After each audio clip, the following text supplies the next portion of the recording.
Hi hello friends, എല്ലാ കൂട്ടുകാർക്കും നമ്മുടെ ഇന്നത്തെ അടിപൊളി എപ്പിസോഡിലേക്ക് തന്നെ സ്വാഗതം കേട്ടോ.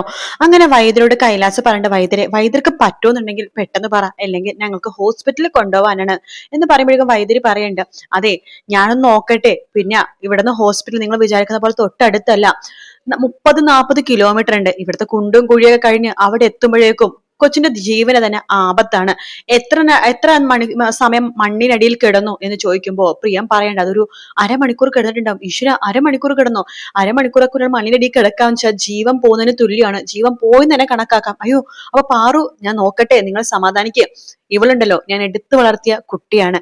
എന്റെ കയ്യിലിരുന്ന്, എന്റെ കൺമുമ്പിലും കയ്യിലും ഇരുന്ന് വളർന്ന കുട്ടിയാണ്. അതുകൊണ്ട് എനിക്കറിയാം എന്റെ പാറുവിനെ, ഞാൻ നോക്കിക്കോളാം എന്ന് വൈദ്യരി പറയാണ്. ശേഷം പച്ചമരുന്നൊക്കെ മണപ്പിക്കുകയും അതുപോലെ തന്നെ തലയുടെ മുകളിലൊക്കെ പച്ചമരുന്ന് വെക്കും. കൈയൊക്കെ ഇങ്ങനെ ചൂടാക്കി കയ്യിലും കാലിന്റെ പാദത്തിന്റെ അടിയിലൊക്കെ പച്ചമരുന്നൊക്കെ വെച്ച് കഴിയുമ്പോൾ കുറെ നേരം കഴിയുമ്പോഴേക്കും പാർവതി പതുക്കെ ചുമക്കും കേട്ടോ. അത് കാണുമ്പോൾ തന്നെ നമ്മുടെ ആകെ ഷോക്ക് ആവാണ് നമ്മുടെ പ്രിയനും കൈലാസിനും. പാർവതിക്ക് വീണ്ടും ജീവൻ വന്നല്ലോ എന്ന് വെച്ചാൽ ആകെ ഒരു സന്തോഷവും അത് ഷോക്കും ഒക്കെ കൂടി പാർവതിയും കൈലാസും കൂടി, പാർവതിയിലെ കൈലാസും പ്രിയനും കൂടി പാർവതിനെ നോക്കാണ്. പാർവതി പതുക്കെ കണ്ണ് തുറക്കുന്നുണ്ട്. കണ്ണ് തുറന്നിട്ട് ഇങ്ങനെ നോക്കാണ്.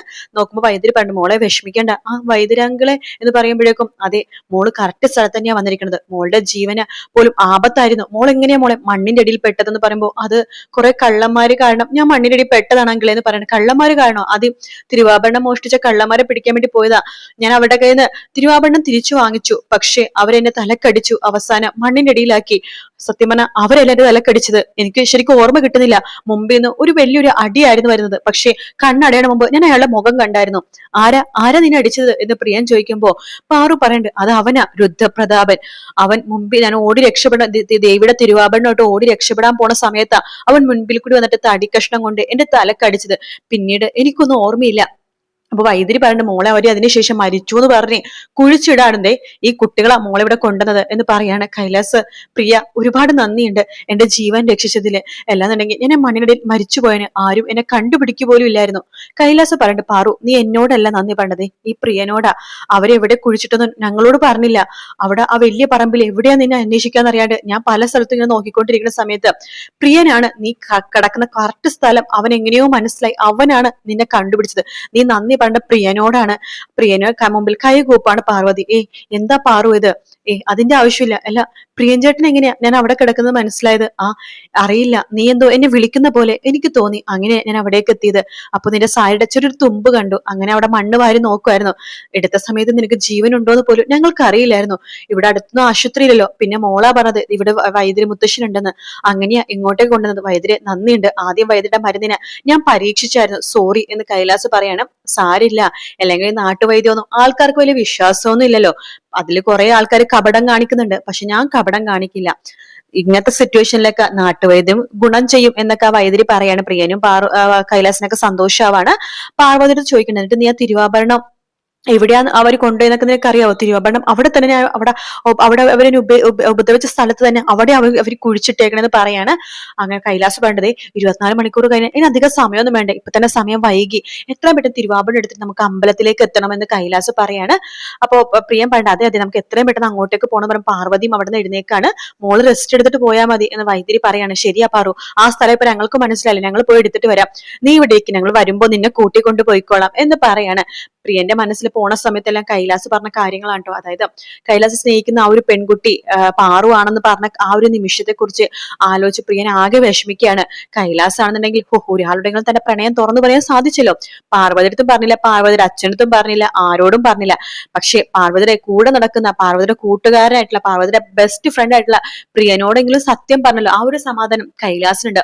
പോകുന്ന വഴിക്കൊക്കെ കൈലാസ് പ്രിയനോട് പറയുന്നുണ്ട്, പാർവതിയുടെ ജീവൻ രക്ഷപ്പെട്ടു, ഞാൻ ഒരുപാട് ടെൻഷൻ അടിച്ചു, പ്രിയനോട് നന്ദി പറയേണ്ടത്.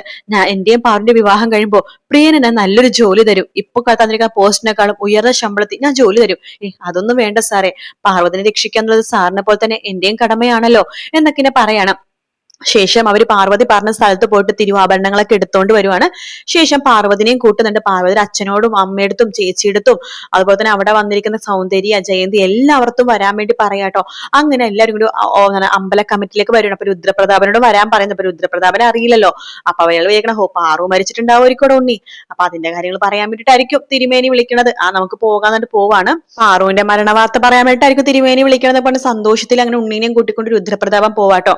അവിടെ നിന്ന് രുദ്രൻ ഞെട്ടിപ്പോവാണ്. നോക്കുമ്പോ തിരുമേന്റെ മുമ്പിൽ ഒരു മേശയില് അവിടെ വെള്ള തുണി വെച്ചിട്ട് ദേവിയുടെ തിരുവാഭരണം ഒരെണ്ണം പോലും മിസ്സാവാതെ അവിടെ നിരത്തി വെച്ചിരിക്കുകയാണ്. അത് കാണുമ്പോ രുദ്രൻ ഷോക്ക് ആവാട്ടോ. ഇങ്ങനെ നിൽക്കുമ്പോഴേക്കും പ്രിയൻ ചോദിക്കണ്ടേ, എന്താ രുദ്രപ്രതാപൻ നിങ്ങൾ ഇങ്ങനെ നോക്കണത്? ദേവിയുടെ തിരുവാഭരണം ഒരിക്കലും തിരിച്ചു കിട്ടില്ലെന്ന് നിങ്ങൾ വിചാരിച്ചോ? ഞാനെന്തിനാ അങ്ങനെ വിചാരിക്കണത്? ഓ, പാർവതിയും അവളുടെ അച്ഛനും കൂടി തിരുവാഭരണം തിരിച്ചു തന്നല്ലേ തിരുമേനി എന്ന് പറയുമ്പോ തിരുമേനി ഒന്നും മിണ്ടുന്നില്ല. അതെ, പോലീസുകാർ ഇവിടെ ഉണ്ട്, അവരെ എന്തായാലും രുദ്രനെ അറസ്റ്റ് ചെയ്യാൻ വേണ്ടി വന്നതാണ്. എന്നെ അറസ്റ്റ് ചെയ്യാനോ? അതിന് ഞാൻ എന്താ ചെയ്തത്?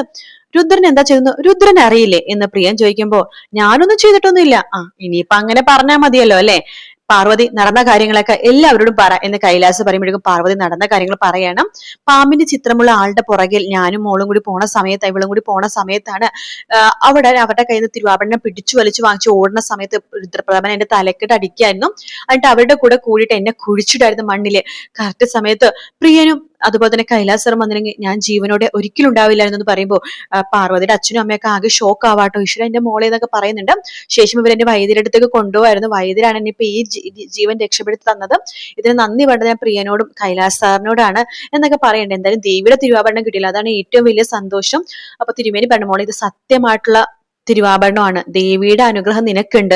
അല്ലെങ്കിൽ 30 മിനിറ്റോളം മണ്ണിൽ കിടന്ന നീ ജീവനോടെ ഉണ്ടാവില്ല. ദേവി നിന്റെ കൂടെ തന്നെ ഉണ്ട്. പിന്നെ ആ ദുഷ്ടന്മാരുടെ ആൾക്ക് പാമ്പ് കടിച്ചിട്ടുണ്ടല്ലോ, അവനുടനെ മരിക്കും.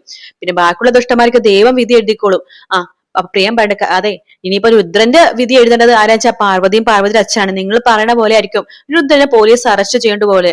രുദ്രനെ പോലീസ് അറസ്റ്റ് ചെയ്ത് കൊണ്ടുപോട്ടെ അല്ലേ പാർവതി എന്ന് കൈലാസ് പറയുമ്പോഴേക്കും പ്രിയം പണ്ട് അതെ അതെ കൊണ്ടുപോട്ടെ, ഇയാൾ നിന്നോട് വെച്ചേക്കണത്. തിരുമേനി വേണ്ട, വെറുതെ അങ്ങനെ കൊണ്ടായ പോരാ, രുദ്രൻ ഇവർക്ക് മാപ്പ് പറയണം, കാല് പിടിച്ച് മാപ്പ് പറയണം എന്ന് പറയുമ്പോ ജനാർദ്ദനൻ ഞങ്ങൾ പറയണ്ട്. അതെ, കാല് പിടിച്ചൊന്നും മാപ്പ് പറയണ്ട, എന്നോടല്ല മാപ്പ് വേണ്ട, എന്റെ മോളോടാ, എന്റെ മോളോട് ചെയ്ത ക്രൂരതക്ക് നീ മാപ്പ് പറയണം എന്ന് ജനാർദ്ദനൻ ഞങ്ങളും പറയാണ്. അങ്ങനെ നമ്മുടെ രുദ്രപ്രതാപ മനസ്സോടുകൂടി പാർവതി അടുത്ത് മാപ്പ് പറയാണ്. പാർവതിക്കും ജയിച്ച പോലെ തോന്നുകയാണ്. മുക്തക്കാണെങ്കിൽ അങ്ങോട്ട് ദേഷ്യം വരും കേട്ടോ. അതിനുശേഷമാണെങ്കിൽ ദേവിയുടെ തിരുവാഭരണങ്ങൾ പാർവതിയുടെ കൈ കൊണ്ട് തന്നെ തിരുമേനിക്ക് കൊടുക്കുകയാണ്. അത് ദേവീനെ അണിയിപ്പിക്കുകയാണ്. ഇനിയിപ്പോ താമസിപ്പിക്കുമൊന്നും വേണ്ട, ഉത്സവവും കാര്യങ്ങളും നല്ല രീതിയിൽ തന്നെ നടക്കാൻ വേണ്ടി എല്ലാവരും അവിടെ പോയി ഇരിക്കുകയാണ്. എല്ലാവർക്കും ഭയങ്കര സമാധാനമാവട്ടോ. കൈലാസ് പ്രിയനോട് പറഞ്ഞു, പ്രിയ എനിക്ക് എത്ര നന്ദി പറയണമെന്ന് അറിയില്ല, പ്രിയനോട് പാർവതിയുടെ പ്രണയം ഞാൻ തുറന്നു പറഞ്ഞപ്പോ എനിക്ക് ഭയങ്കര സമാധാനം ഉണ്ട്. ഇനി പ്രിയനും എന്റെ കൂടെ ഉണ്ടാവുമല്ലോ അല്ലെ? പാർവതിന് എന്റെ വിവാഹം നടത്തിയ ഇനി പ്രിയം വേണം മുൻകൈ എടുക്കാനായിട്ട്. എന്താ പ്രിയ, എനിക്ക് വേണ്ടി പാർവതിക്ക് വേണ്ടി താൻ അത് ചെയ്യില്ലേ എന്ന് കൈലാസേക്ക് പ്രിയൻ കണ്ണു നിറഞ്ഞോണ്ട് പറയുന്നുണ്ട്. ചെയ്യാൻ സർ എന്ന് പറയാണ്. പക്ഷെ പ്രിയൻ ആകെ പൊട്ടിക്കരയാട്ടോ. അവിടെ ആരും ഇല്ലാത്ത സമയത്ത് പൊട്ടിക്കരയാണ്. അപ്പൊ മോഹൻ അങ്ങോട്ടേക്ക് വരുന്നുണ്ട്. എന്താടാ പ്രിയ, എന്താ നീ കരയണേന്ന് ചോദിക്കുമ്പോഴേക്കും ഒന്നുമില്ല എല, നിനക്ക് എന്തോ വിഷമമുണ്ട്, അല്ലെങ്കിൽ നീ ഒരിക്കലും ഇങ്ങനെ കരയില്ല, എന്ത് പറ്റിയടാ എന്താന്ന് ചോദിക്കുമ്പോഴേക്കും അത് ഇപ്പൊ പാർവതിനെ എനിക്ക് ഒരിക്കലും കിട്ടില്ല. അതെന്താ? കൈലാസ് സാർ പാർവതിനെ സ്നേഹിക്കുന്നുണ്ട്.